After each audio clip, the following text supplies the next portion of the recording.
Welcome everyone to episode 122 of Raw Sport. My name is Ahmed Al Hooli, and as we do, we bring you another huge guest, the man himself, Mr. Wild Will Tomlinson. How are you, mate? How's things? Good. Yeah, no, everything's good. Just busy. Um, you're way past your fighting days, Will. I'm Uh, way I'm way past my fighting days. yeah. You done? Finished? Yeah, I am. Um, what are you doing nowadays? Tell us a bit about your company, Wildfighter. You know, take us through it. Yeah, so I began Wildfighter in 2019. Obviously, it's a promotion business. I think I'm around my 20, getting close to my 25th show now. Under that Wildfighter banner, had a pretty strong start. Then obviously COVID hit. Created a bit of a lull for a couple of years, and then kicked back off in 2022, 23, and then been ticking along ever since. Also, have owned a few gyms under that same Wildfighter banner brand. And I'm sitting at one of them now in Moorabbin. So that's what I've been doing. Aside from having a couple of kids and trying to stay semi-fit, that's all I got for you. Will, why did you go into the promotional game? What was your motive? It's a good question. I think so. When I retired from fighting, went straight into gyms. Got really busy with that really quick. Didn't really give myself a chance to think about when I retired, like, oh, what do I actually want to do? What do I like? What am I interested in? I just went straight into the gym business. But then also through running gyms, I ran a couple of promotions, just like corporate shows, and really enjoyed that. So when I sorry, one sec, just chuckle. Yeah, so when I sold the first gyms that I owned, I thought, okay, I'm going to start promoting, and began Wildfighter, and that was in the start of 2019, and just really enjoy it, and has its ups and downs, and um, you know parts of the business that I enjoy, parts of the business that I absolutely despise. But that's like most businesses. You can't. There's always things. Good parts and bad parts. And a lot of the advice that I was given on retirement, and even still to this day, is in business. The best thing to do is what you know and stick to what you know. So I know boxing. I know the boxing business, how it works from every different hat that's worn, from a fighter, promoter, trainer. So yeah, this is where I'm at. We now have a few different promotional companies in the game. What's Wildfighter bringing different to others? Wouldn't say I'm reinventing the wheel.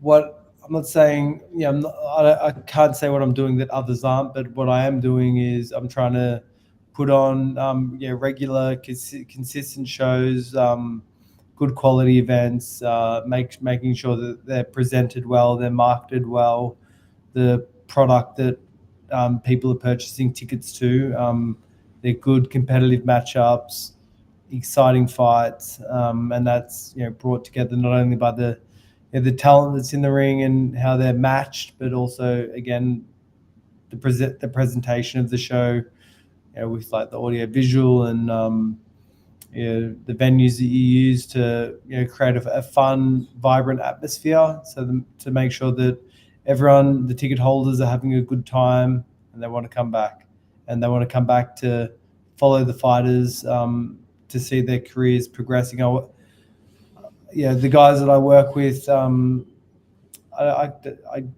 can't really say like the main guys that I've worked with. I don't feel like any of them ever, had a really flat patch in their career. As long as they keep winning, and as long as they're on board, I'll keep making sure they're stepping up in their fights and their careers are incrementally increasing in a positive direction. I'll tell you this: the first time I uh, I didn't go to your event, but somebody I knew was fighting on one of your fights, and I rocked up to see them. They're from Interstate, and it was at the Pullman Hotel. And apparently the venue is there as well. So it's got that Vegas setup where you're in the hotel, you're fighting the same venue, you don't have to leave, you don't have to go nowhere. Personally, I think that's brilliant. That's one of the smartest things I've seen. That's one of the smartest things I've seen in boxing. Like um, having it all under one venue is awesome. It's fighters, The audio is going, man.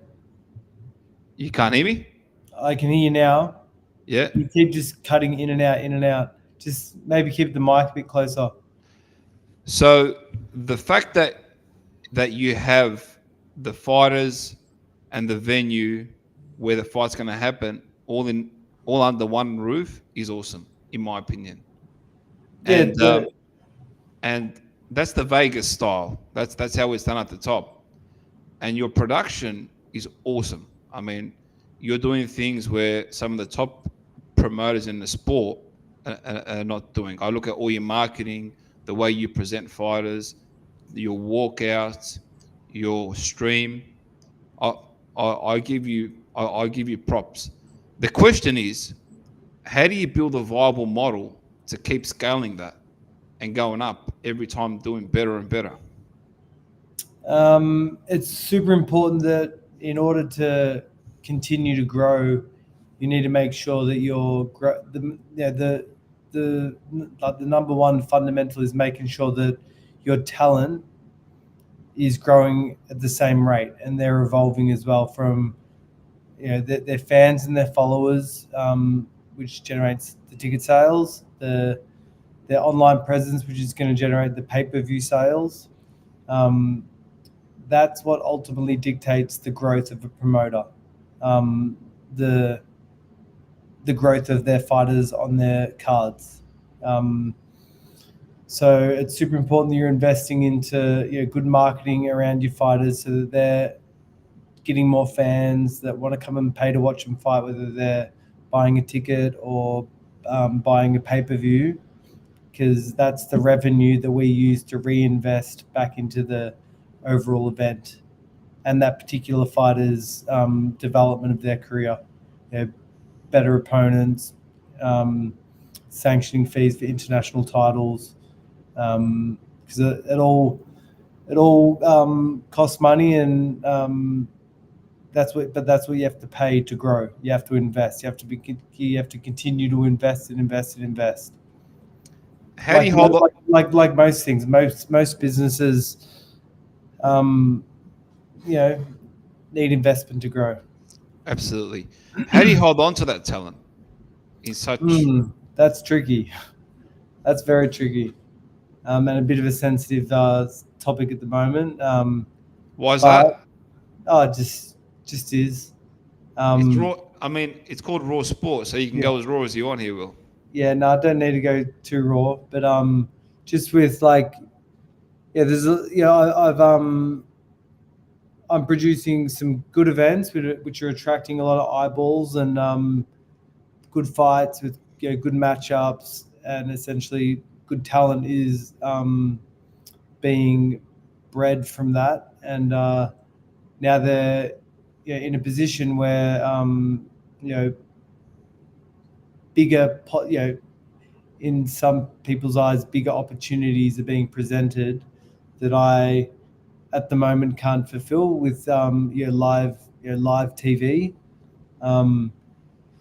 So that's the issue at the moment for Wildfighter, not having that live TV opportunity, but that's what I'm working towards.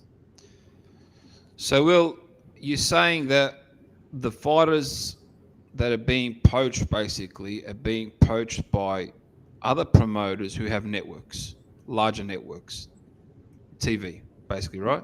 Yeah, for sure. So I'm breeding, I'm working with and producing, some of the best talent in Australia. So my last event, we crowned 3 Australian champions, which, theoretically they're the best, they're the champions of Australia. They're the best in Australia.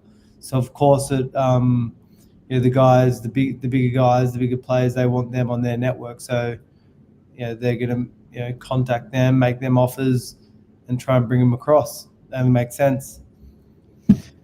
Does Wildfighter play that grassroots development role for a period of time before it has that opportunity to take it to the next level? A bit like a pro box in America. Yeah, so that's obvious. Like, sorry, can you repeat that question? I missed the start of it. Have you heard of Pro Box TV?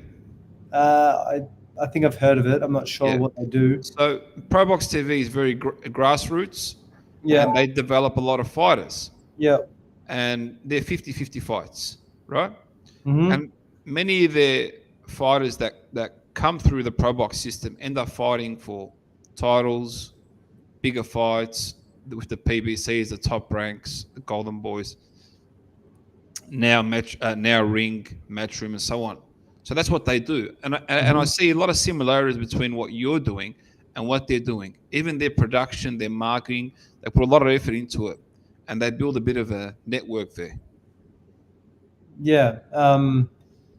Yeah, so like I can definitely play that role. But you just want to make sure that you're not limit. Like I don't want to be in a position where I'm limiting my growth as well. So as long as I can build a good business model that can exist in that position, then happy days. But at the moment, like I'm all about growth, and I want to, I'm an ambitious kind of guy. I don't just want to be a low level promoter. I want to put on big events, stadiums, world titles, pay per views. That's where that's what I'm aiming for. And but only been in the game probably for a few years. Obviously, taking away the disruption of COVID. So just got to work out who's that. I need that next superstar to. I need to develop that next superstar to take the business to that level. How do you hold on to him? Yeah, you just gotta. Well, essentially, you gotta put them on a contract. If you're starting an investment into a fighter early in their career, they have to understand that that it's all part of a bigger play, and you're working together on towards the same goal and objective of trying to get that fighter to that top level. And you need to be you want to be involved in that entire journey. But having said that, you as a promoter or a manager or a trainer, whoever it is, you need to continue to add value and bring value to that fighter's career. Do we need to get smarter? You can't just be dead, sign them up and just be dead weight and just wait for the opportunities to come. You need to be bringing and creating opportunities for your fighters, and that's from everyone's perspective as a promoter, manager, trainer. How do we get smarter as a sport and get the corporate world more invested in our sport? What do you mean the corporate world, like sponsorships or larger entities to come along and sponsor bigger brand names? Because that seems to be missing at the moment. Well, number one, like if you're what determines the commercial value of a sponsorship is the market it can reach and the eyeballs that it's getting. So you just need to build the market, build the viewers, build the fan base, and then you got to because that's what brands are paying when they advertise on a platform or sponsor something. They're paying for eyeballs. Is there a negative stigma?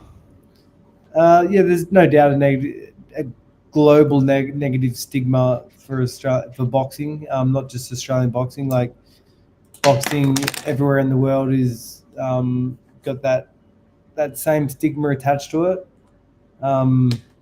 but it's not a stereo. It shouldn't be a stereo. It's unfortunate that it's a stereotypical stigma, because there are a lot of like really quality events out there that are ran here in Melbourne, all across Australia and the world, that are very professional and very commercial and like going to a footy game.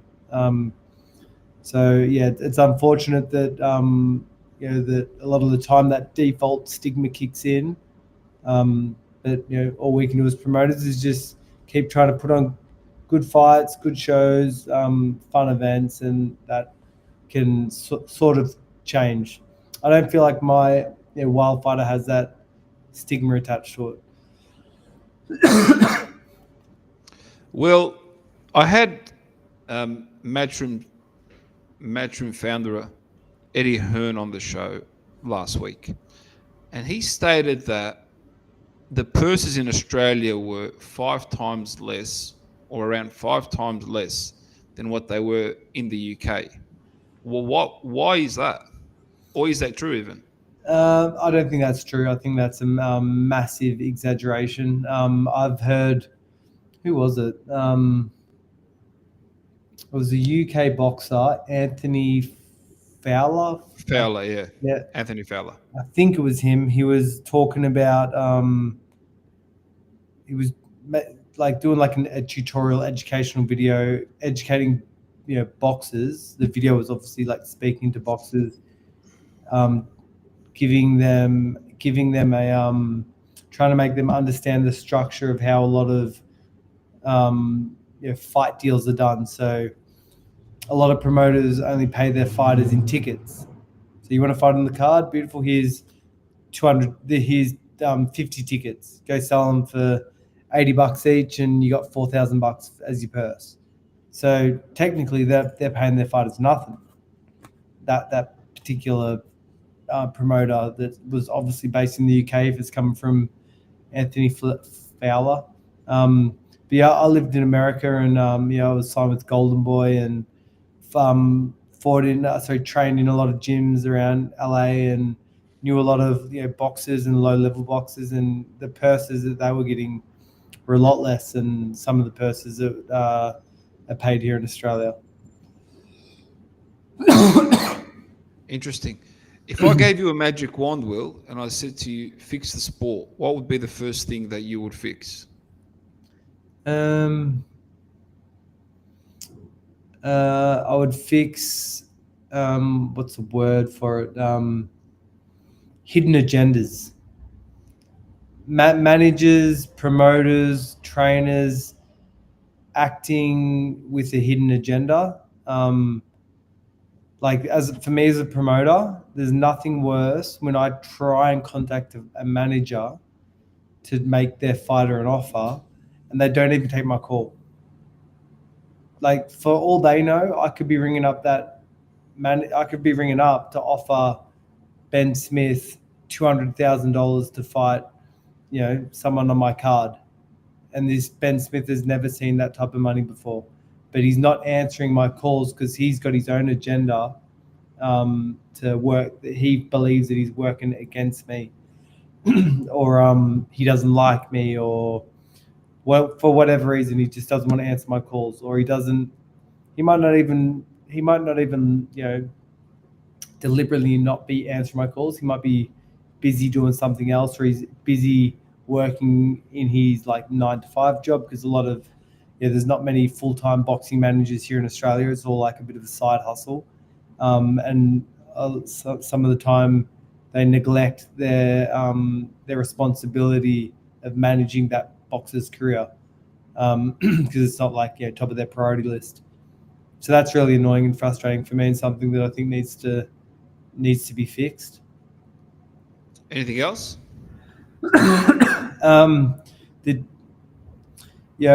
I'd love to say a